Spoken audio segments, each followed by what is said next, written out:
Each year, UN retirees and beneficiaries are required to confirm their continued eligibility to receive pension payments.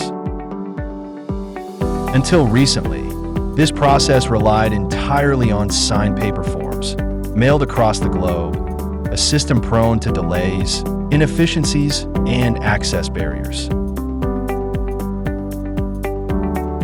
In 2021, the United Nations Joint Staff Pension Fund, in partnership with UNICC, the United Nations International Computing Center, launched the Digital Certificate of Entitlement. This innovative solution allows beneficiaries to confirm their entitlement digitally through a secure and intuitive mobile experience, eliminating paperwork, reducing processing times, and improving data accuracy. From day one, the system was designed with a privacy-first approach. Biometric data is never stored, location is not tracked, and no personal information is shared with third parties. Adoption has grown steadily year after year. As of mid-2025, over 40,000 beneficiaries have used the digital service, representing more than 50% of the global beneficiary population.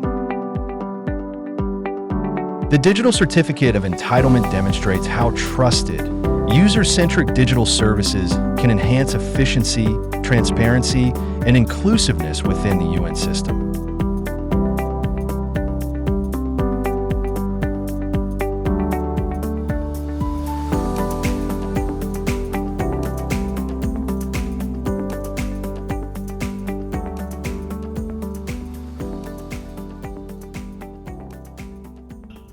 Hello!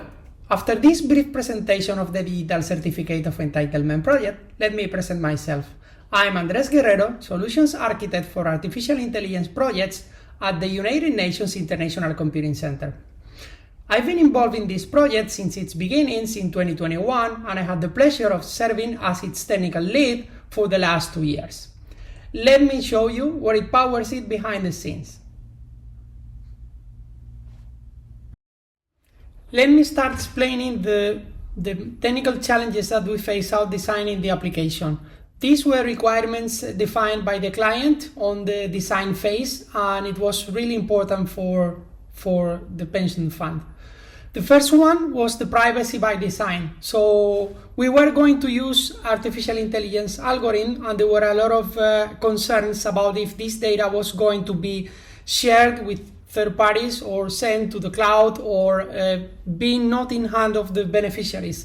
So we managed to design our custom AI algorithms in order to perform facial recognition, liveness detection, and presentation attack detection directly on edge devices. So retirees will be always in control of their own data.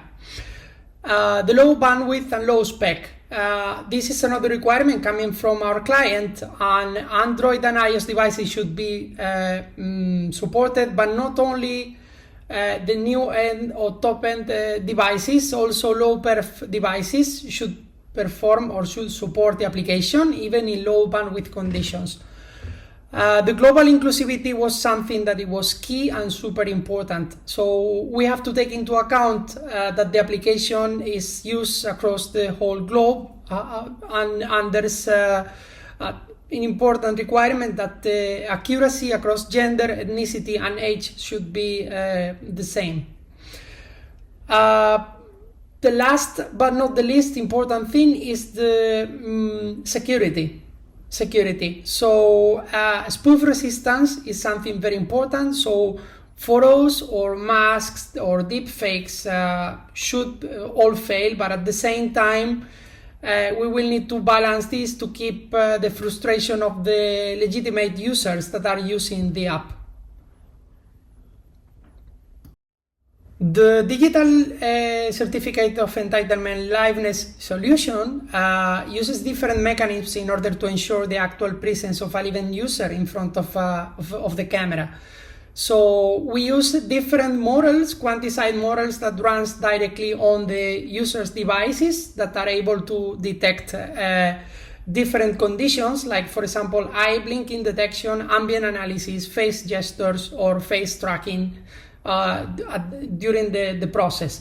The process is very simple. The user has just to look directly on the camera and press start and follow a simple instructions that are shown in the screen.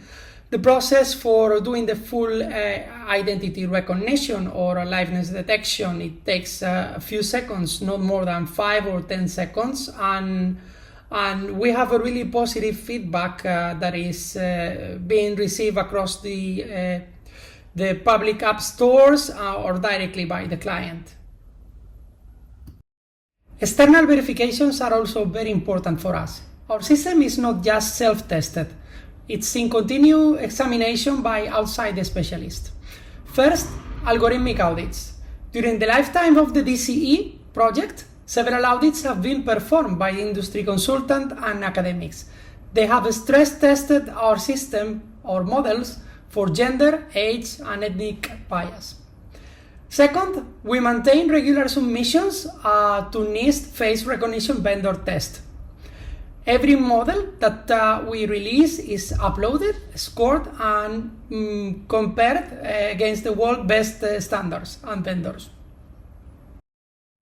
During 2025, the Digital Certificate of Entitlement became one of the first UN digital services to earn the ISO 42001, the world's new management system standard for artificial intelligence governance.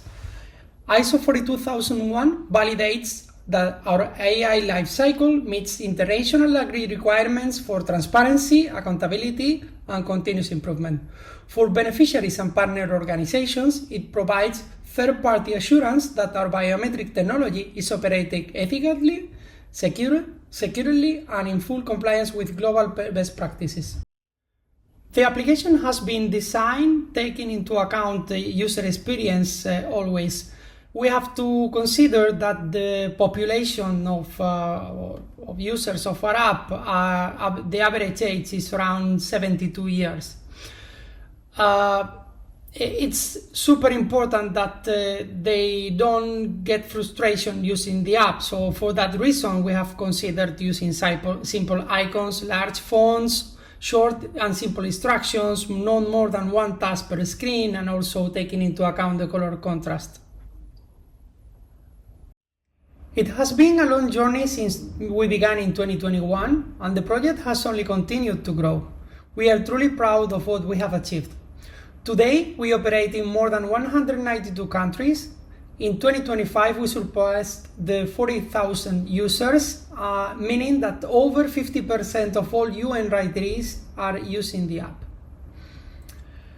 That translates into significant savings in paperwork, travel, and administrative effort. We believe that the service makes a strong contribution to the Sustainable Development Goals, and we are generally delighted by this impact. For any questions related to the Digital CE project, don't hesitate to contact me. And thanks for watching this video.